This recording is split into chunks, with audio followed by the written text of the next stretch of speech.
somehow, we have made it to episode 9, and I'm feeling oh so fine. What's up, everybody? Funny Cat Show's about to get rocking in just a moment.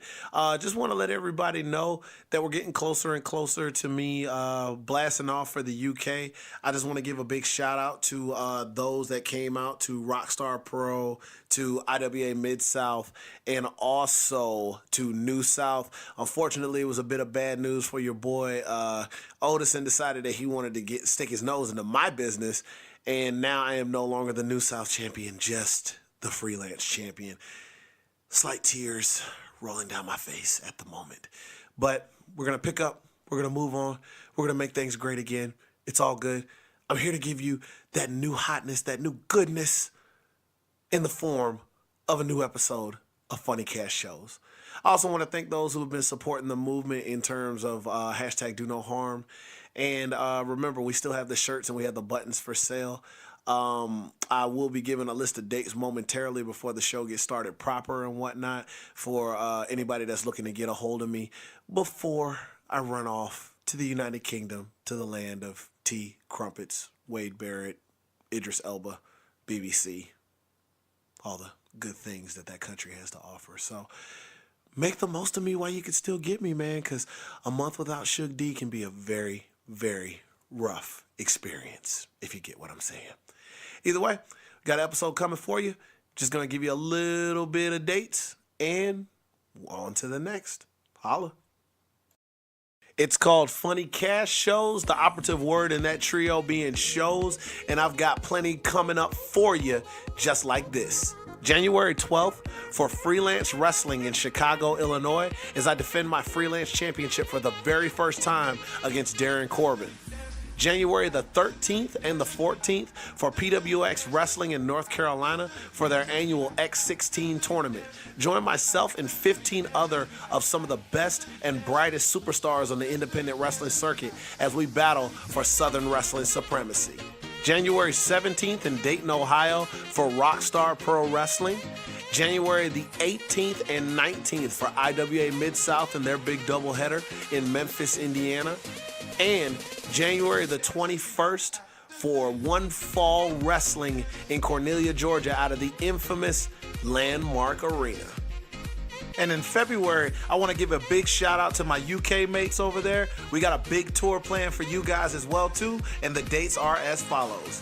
February the 2nd, 3rd, and 9th for Hope Wrestling. February the 4th for Title Wrestling. February the 11th at Wrestle Island.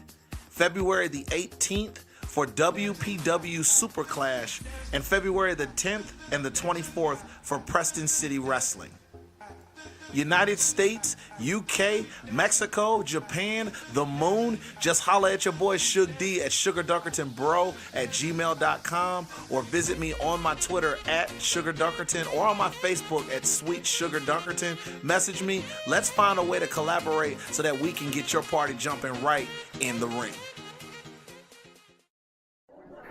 It's about that time, ladies and gentlemen. It's time for the soul seductive sounds of the Soul City Shouty.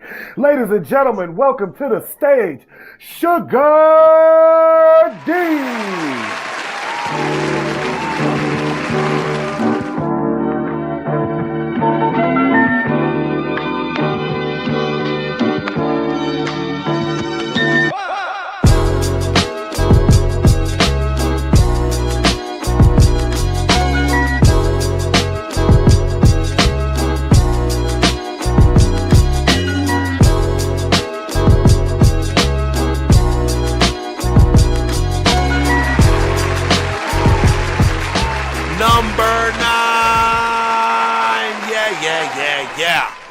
Episode number 9, feeling so fine. Funny Cat Shows, keep the beat them, giving them what they need, giving me what I need to get me started off proper on this episode today. How you feeling? How you living? Have a seat, please. The good stuff is coming. It's a big mood on the show today, man. Like I'm in a good place, right now. A little bummed out, Shuggy 2 belts didn't last too long, I was the freelance champion and the New South champion, and now I'm just the freelance champion. But it's okay. we're going to hold on to what we got, and we're going to get her back. Everything's going to work itself out, ups and downs, smiles and frowns. That's just what it is. What is it? Smiles and cries. You got to know when to protect your smiles and protect your cries. That's what the infamous Training Day.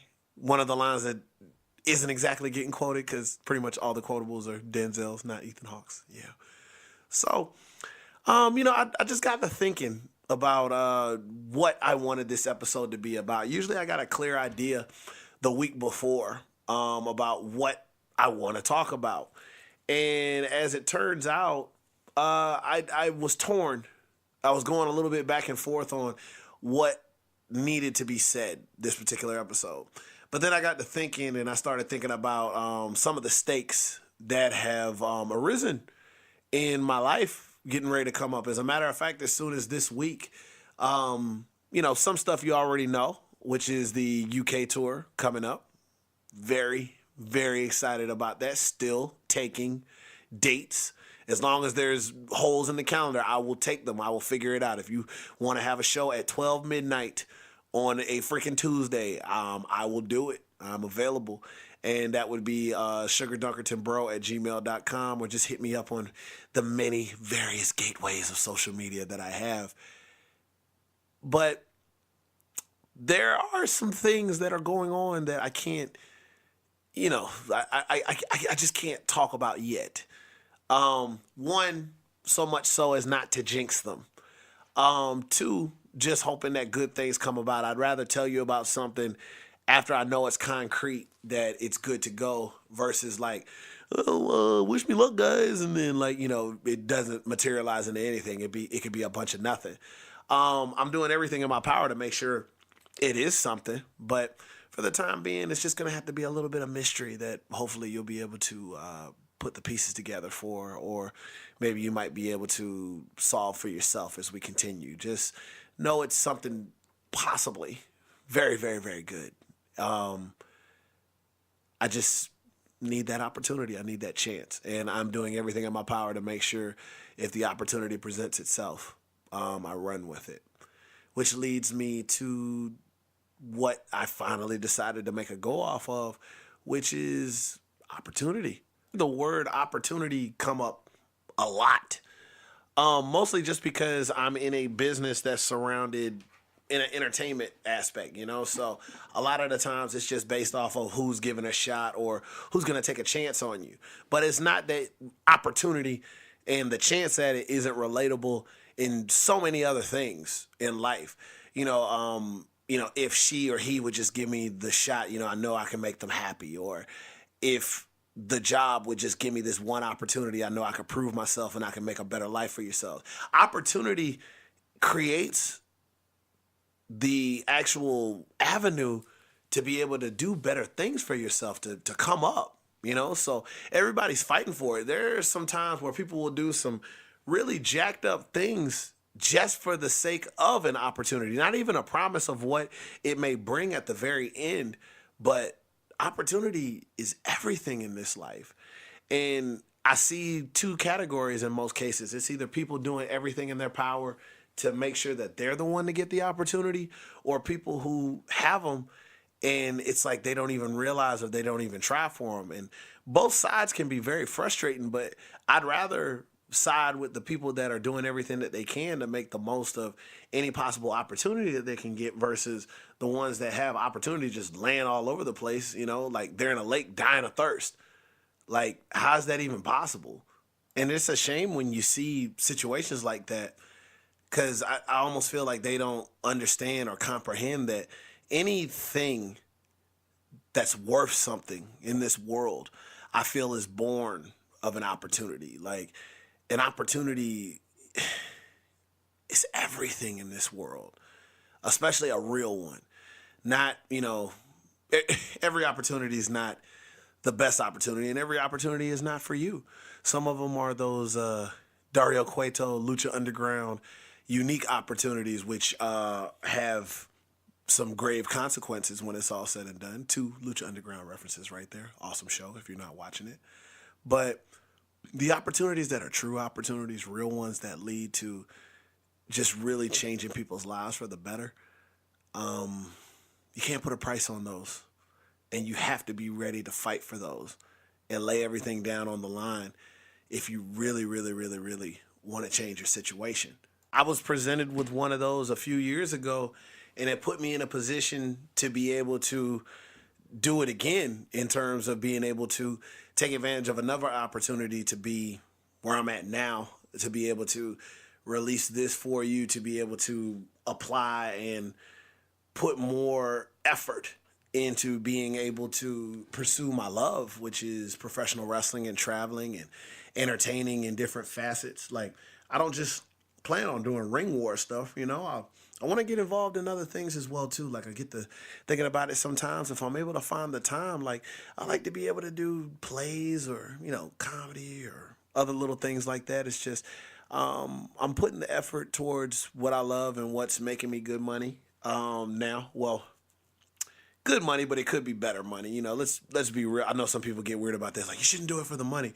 No, you definitely should do it for the money. You shouldn't make money the priority, but, you know, money goes a long way. Like, I don't covet money, but it sure as hell makes the things that you want to do a whole lot easier. So just get some, you know, like, do that. Like, definitely love the game, but get paid for it if you can, you know, absolutely. Like, it's definitely worth it. So just leading back around to just opportunity talk. The other thing that I can't stress enough about opportunities is when you get an opportunity, you got to go all the way with it. You have to realize what you got in front of you and make your biggest, best move with it. Myself, I feel like there were plenty of times where I did have opportunities in front of me, opportunities that really could have changed things for me sooner rather than later.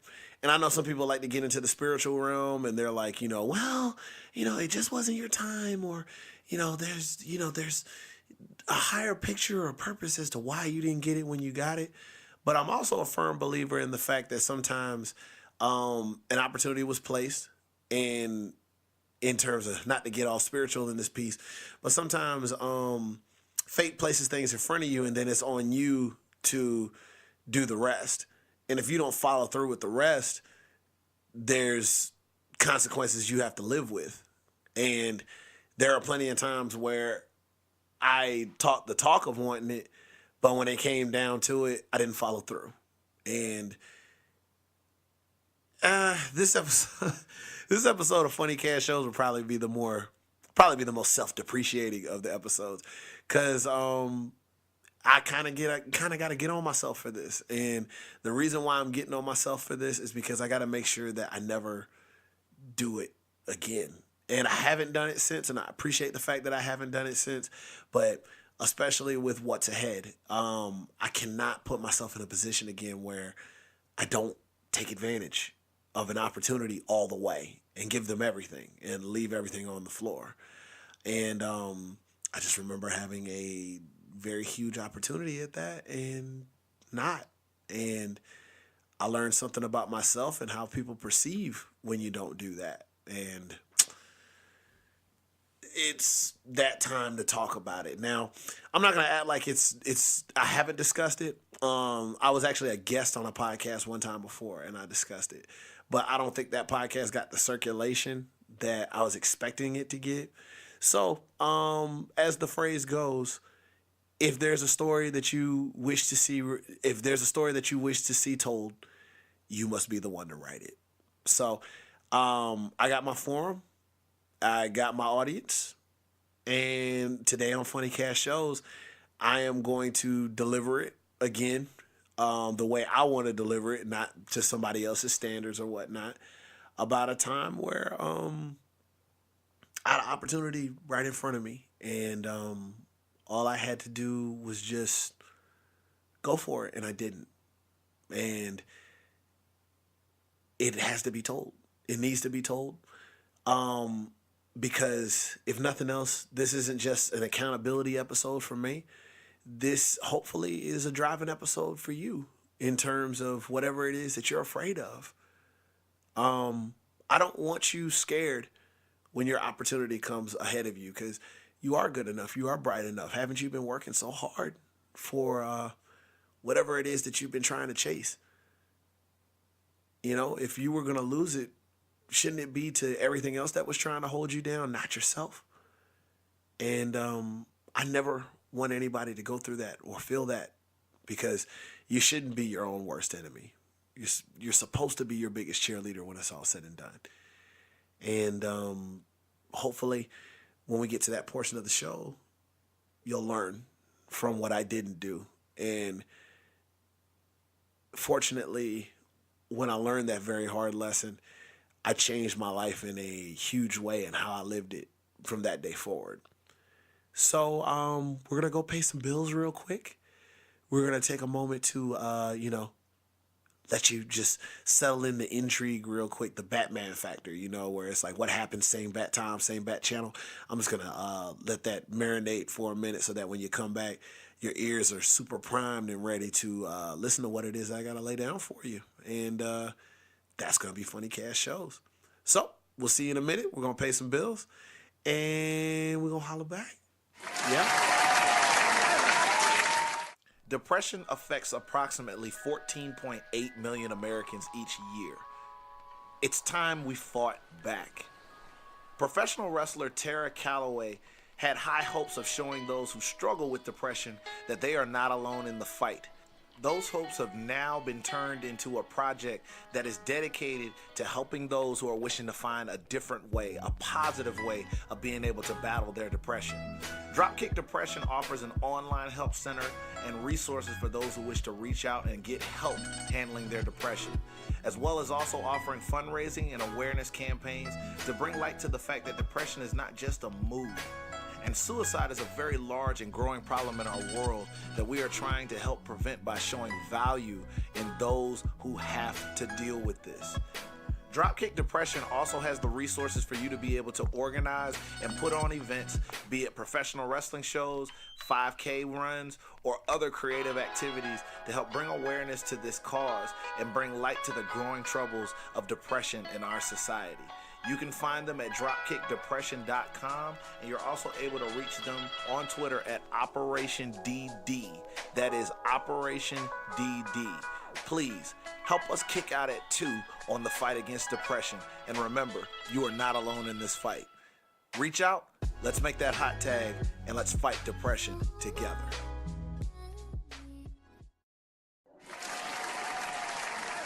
And we're back in the house. Yes, Funny Cash Shows. Welcome back to the show. This is how we like to get down. So now we have reached the story time portion of the show, as we've all gotten used to. Wow, we've actually got something of a format. Not that kind of individual I am. I got a right mind to just change everything on his ear as soon as humanly possible. That's just how I roll. Nah, I won't do it yet. Not yet. Not while you guys are getting comfortable. So, the story about opportunity and when it's wasted by you. A Shug D self-depreciating tale. So, for those of you who ask, because I have been tweeted once in a blue moon about it, yes, for those of us who are wrestling savvy for the most part, and again, I have viewers that pay attention to this show who are not exactly wrestling fans, which is cool. Like, I like that. Like, I appreciate the fact when somebody is learning a little bit more, they learn a little bit about our business, but at the same time, they see how it applies to what they've got going on. So in a lot of cases, people look to WWE as the top spot when it comes to wrestling. And, you know, it is the biggest company in the world. They have the potential for the most monetary gain if you're working for them. And in most cases, like when people talk about wrestling, boom, that's the first thing that comes up. It's just like when you talk about fast food, McDonald's comes up. You know, certain things are just synonymous with certain brands. And when it comes to wrestling, you're talking WWE, or for those who go further back, WWF. So, I've had the opportunity to work with them as a extra twice, and had a great time, educational both times. This particular situation stems more in regards to the first time that I ever got to do so. Now, when you get to work as an extra for WWE, here's the lowdown for the most part. Pretty much they have a list of guys that they have that they bring in for the day. They're guys that they either need for bodies when it eventually comes around, or they just want to get a closer look at. Like they've seen your profile. They just want to get a good look at you or get you in front of them real quick. That way they can see like if they're interested down the line or just see how you move, all that other good stuff like that. So usually when you do extra work, you're there for 2 days. Usually that's Raw and then that's SmackDown. And, like first and foremost, just to let you know, when they're doing a live show, it's crazy. Like everybody's all over the place. People are coming in. The venue is jam packed. Like there's stuff running all over the place. Like it is a huge production that WWE puts together, and they are the true traveling circus. If you ever get a chance to show up to one of their shows and see how it all comes together, how they go from this empty arena to like this huge spectacle of lights and sound and pyro, you definitely would want to see that, because it's a crazy experience just to see how that all comes together just for your favorite program to come on. So if you ever get that chance, see it. And like, I still am in awe of how they put it all together and whatnot. There's a lot of talent that goes on behind the scenes, not just in front of the camera. So you're getting to see all that, and in most cases what they do is they put you off in like a little area, and they just kind of a holding area for the most part, and they just kind of hold you there until they find out what they're going to need that day. In some cases, they may need somebody. To get beat up. They might need somebody for a segment in the back. They might need security. They might need somebody to play a certain role. So they just work with some of the extras to see who they got, and then they go from there. Aside from that, one of the best things about it is the lovely catering that WWE provides. Aside from being one of the largest and best wrestling companies that you'd ever want to work for, their catering is just off the freaking charts. I mean, oh my God. Every day, something special. All the meats and salads and cakes and pies and all that good stuff like that. Like, I'm not gonna front. I feel like if I had a deal, I wouldn't spend no money on food. I would just wait to see what caterers rolling around, because they don't play no games when it comes to the catering. And then they messed around and made to-go boxes on top of that too. Like, Lord, shout out to the caterers. Y'all are the real MVPs over there in WWE land. All the love. May all the sauces be vibrant, and may your checks always stay full. Jeez. Lord. Sorry, if it sounds like I'm passionate, that's because I am. Now, most of the time, from what I noticed, Raw, madhouse. So there's not really time for them to see what you can do. It's more so just stay out of everybody's way, be agreeable, dress nice, enjoy the catering, and if something comes up, just do what they ask you to do it well, and move forward. SmackDown is more so the land of opportunity. It's not just the tagline that they have over there in promos. That's kind of more the land of opportunity. They give you a chance to do your thing in the ring. And at the time that I went, they did promos. A promo is basically where you get in front of the camera, and for those old school WWF fans, or for those of you who are unaware but you have like an inclination, those are like the ones that they do in front of the camera. It's like, hey brother, tonight in the such and such Coliseum, I'm gonna put a foot up, such and such's butt, and all that other stuff like that, like good times. It's very rare you see those like that anymore. But yeah, just that stuff, like just letting you know where they're gonna be, who's gonna get beat down, and how much it costs. Like when you get ready to go ahead and do it, they want to sell you a seat, but you only need the edge, is what they're talking. So, Monday went good. It went as good as it was going to go and whatnot. I think the only extra spots that they had were like EMTs. And from what I was told, I didn't quite have the hair for an EMT, because as you can see, I got this big old natural thing of goodness on top of my head. But, you know, in my head, I was like, I ain't come here to be no EMT. No way. I came here to get looked at. You know what I'm saying? So it is what it is. You know, just me feeling myself, just knowing what I came here to do. So I gave a call to a good referee friend of mine, Jason Ayers, who is like absolutely killing it right there, by the way. I fully expect him within a few years' time to be senior referee, Jason Ayers. And like he's easily one of the most positive men that I know. His wife, his son, as far as it goes, had another kid that just came recently. I just think the world of them. They have so much love in their family, and he's just got such a good mind and spirit for chasing things down. And when I think of people who had to go through things to get to where they're at, I think of him. And I think that when I do this show, I think of people like him who sometimes just need that one little boost, like to go ahead and just make their moves and they see all their dreams come true. And that's exactly what he's doing. So all the props in the world to him and whatnot. I just remember calling him and being like, man, you know, tomorrow, that's usually the day where it goes down and whatnot. So, you know, what do I do? What do I do? And he's like, he said, look, man, he said, biggest thing you just need to worry about when that camera comes on, be yourself. Be yourself. Be yourself. He kept hammering that home every freaking time. Just be yourself. Remember this later because this is going to come up later. So Monday night, that was in Atlanta, Georgia. The next night, we were in Nashville, Tennessee. And unfortunately, I did not get any hot chicken that particular go around. But I promise you, usually anytime I'm in Tennessee and I'm close, I find my way to Hattie B's. Hattie B's, if you need some advertising done, just let a brother know. I will give you cut rate to advertise you on this show. Like, my God, some of the best chicken you would ever want to get your hands on. Oh, my God, it's so good. It's so good. I wouldn't play with you about that. So, we get to Nashville. I pull in. I'm a ball of nerves, man. Like, cause this is the way I've always looked at it.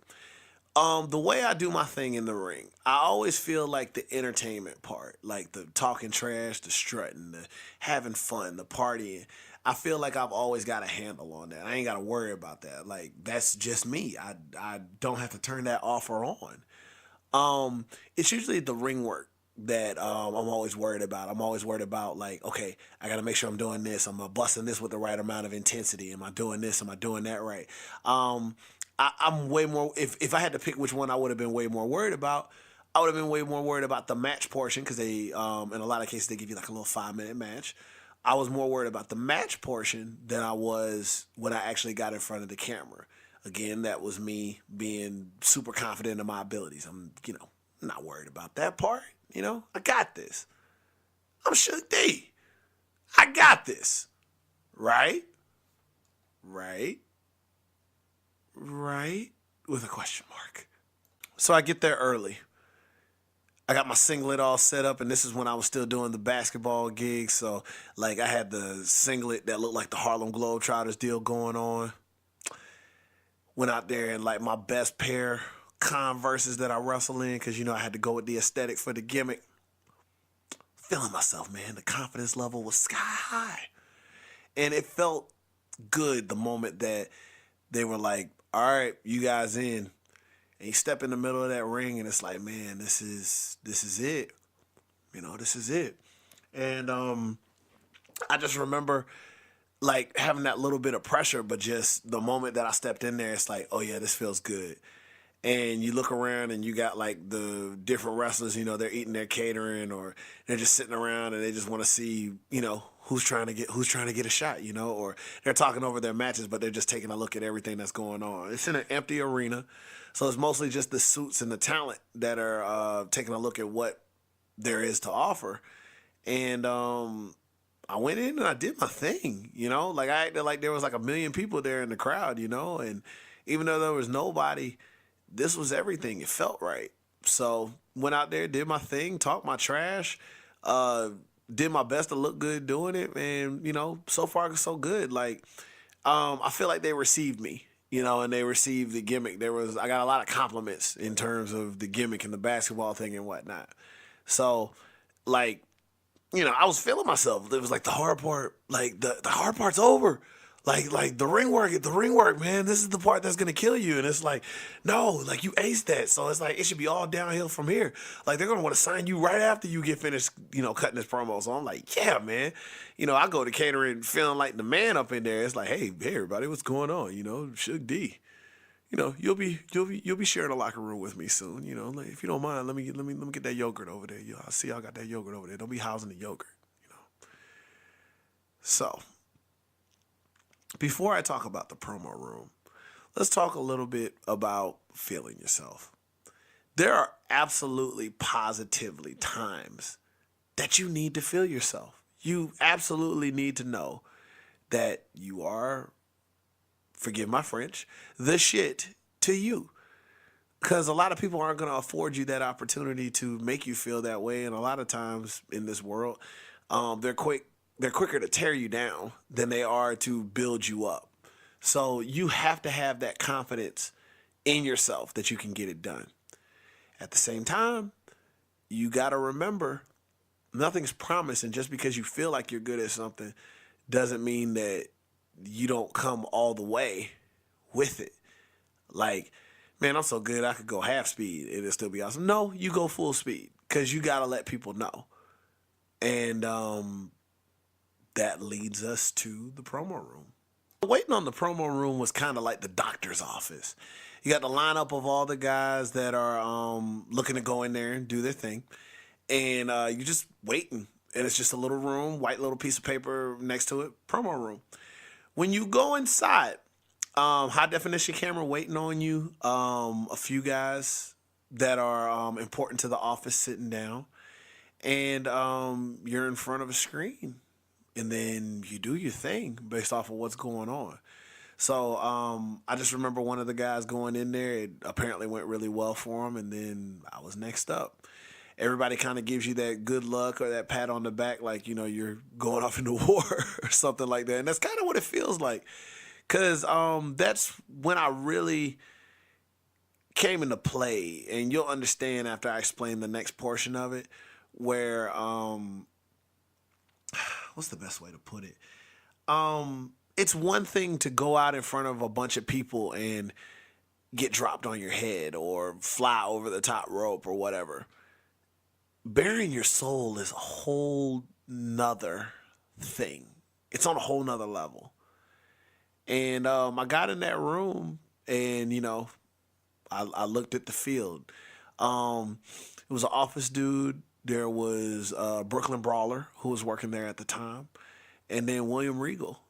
And, especially having William Regal in that room, man. Like, for those who know wrestling, I shouldn't have to go any further. And for those who do, William Regal's that dude. Let me put it this way. If you've ever seen the movie Gladiator, when he walks in the room, he gets the Spartan welcome when he shows up. The Spaniard welcome. That's what I'm saying.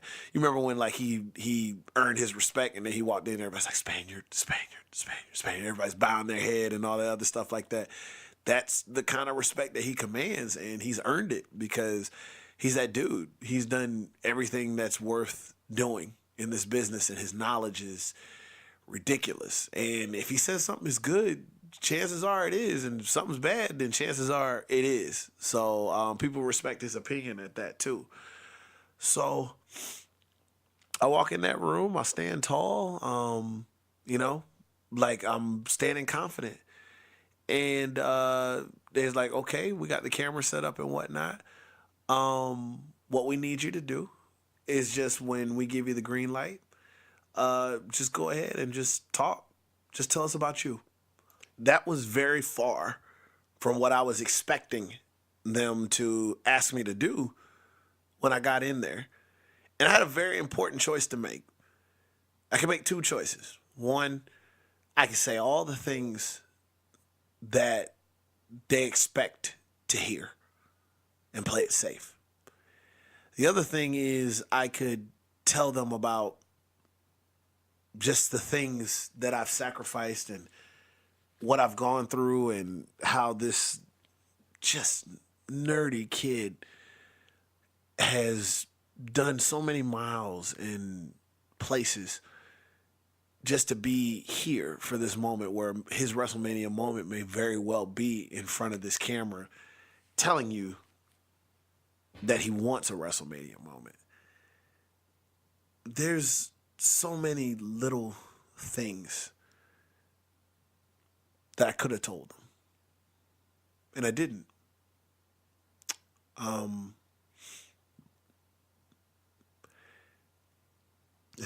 And I'm working up the nerve to finally say it, but Jason, I'm sorry. I know you'd never hold it against me or anything like that, but Jason, I'm really sorry.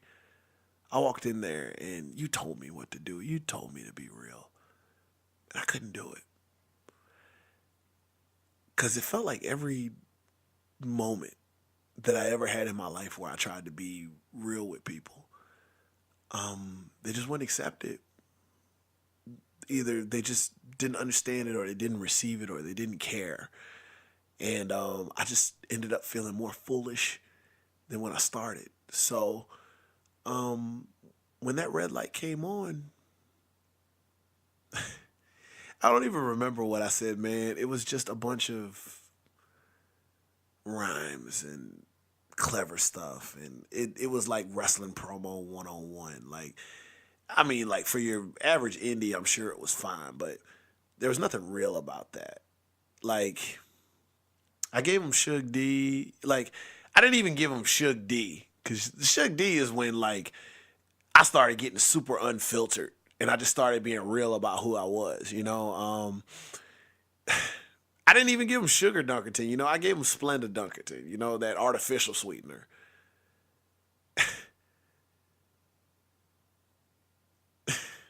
At the very least, I could have gave him Sugardunkerton. I didn't even do that. And all they really wanted at the end of the day was Jamar Wilson. And I didn't even do that. I faked it. I went in there and I played it safe, and I said all the things that I thought they wanted to hear, and it was done. And I could just see it on their faces, and I knew it. Like, I knew it in my heart that I bombed. And they were not impressed, and I wouldn't have been either. And like, I can't blame them. I can't get in there and be like, oh man, like they just don't know talent when they hear it, or all the other stuff like that. I screwed up, and I know I did. I didn't give them what they should have got because I was too scared of what they would say if I gave them Jamar Wilson.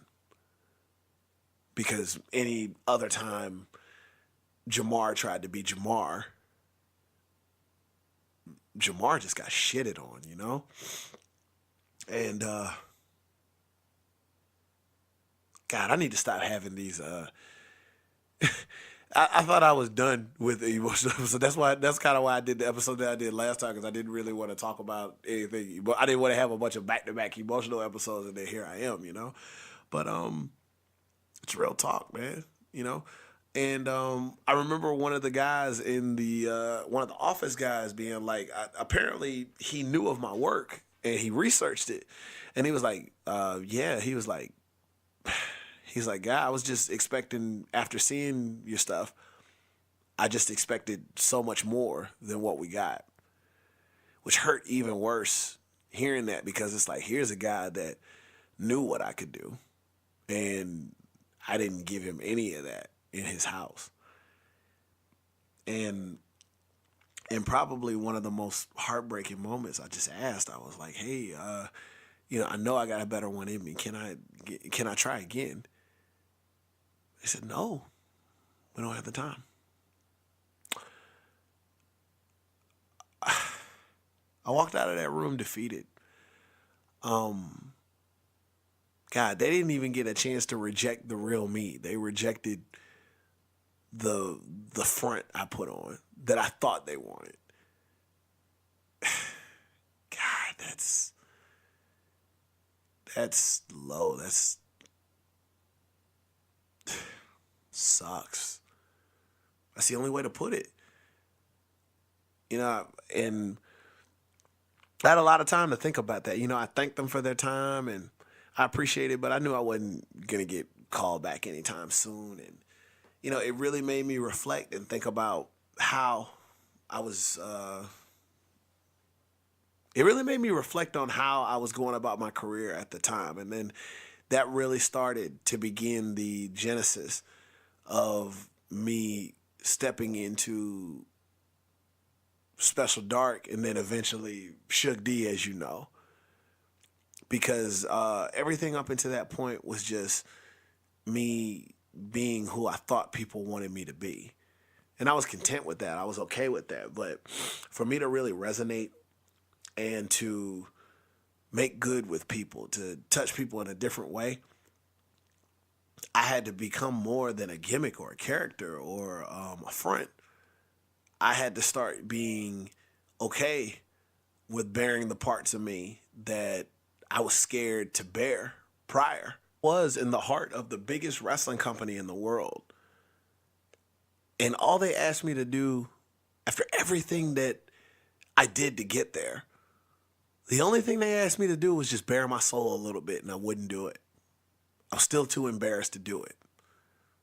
And then I think about growing up in high school and being judged by people because, I wasn't black enough for the black kids. I wasn't white enough for the white kids.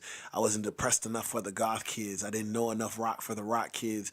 I wasn't hardcore enough for the rap kids, et cetera, et cetera, et cetera. Just always never being enough for whatever clique I was trying to join, when I should have realized a long time ago, I'm bigger than a clique. I'm me.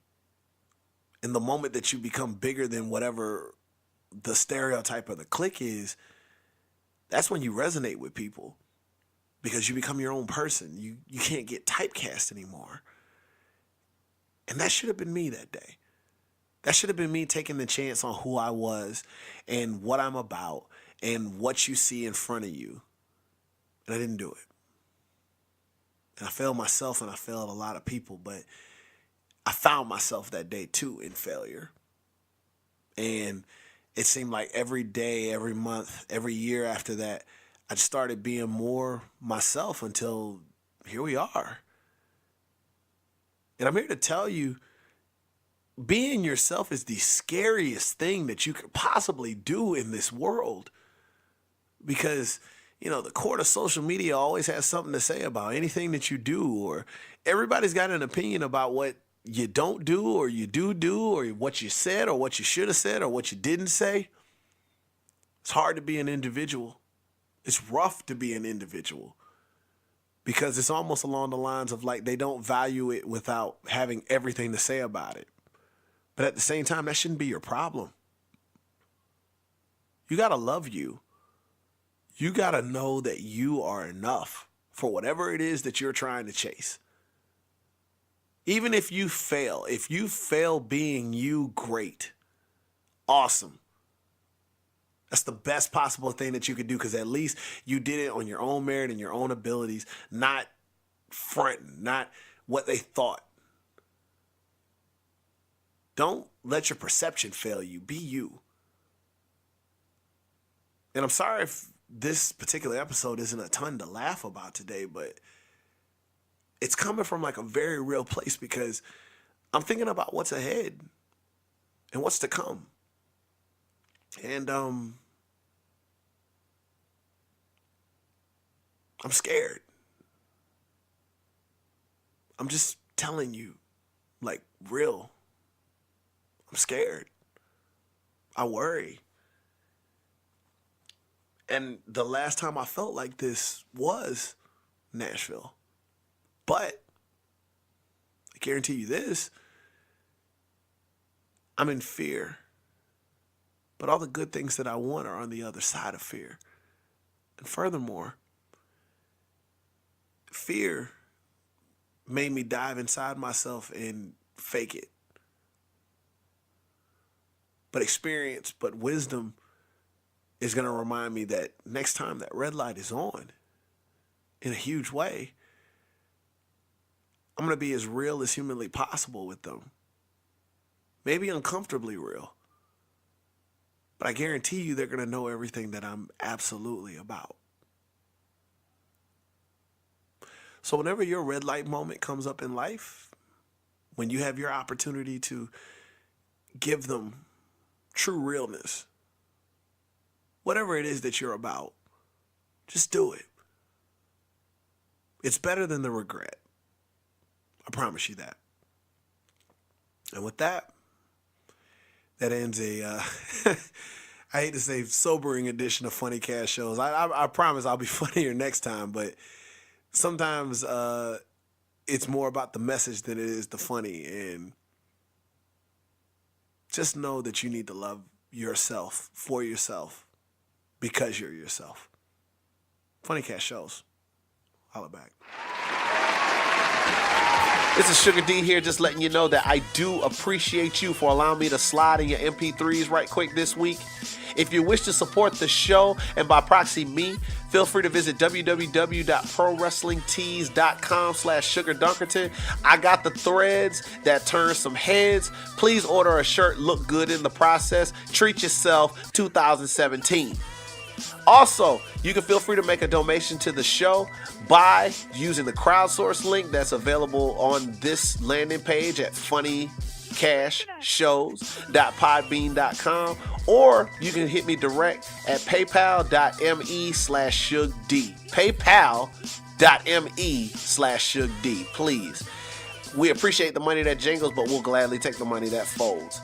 Sugardunkertonbro at gmail.com for any kind of bookings, whether it be hosting, professional wrestling, which is my main gig, as well as any other fun stuff that you want to send me. I'm all for it. Also, if you are looking for advertisement or to be a sponsor on the show, please email me, sugardunkertonbro at gmail.com. Not only are my drops plenty nice, but I also have got a lovely price if you're trying to make sure that you get some ears on whatever your brand or product is. Have a good one. I'll see you next week. Take care.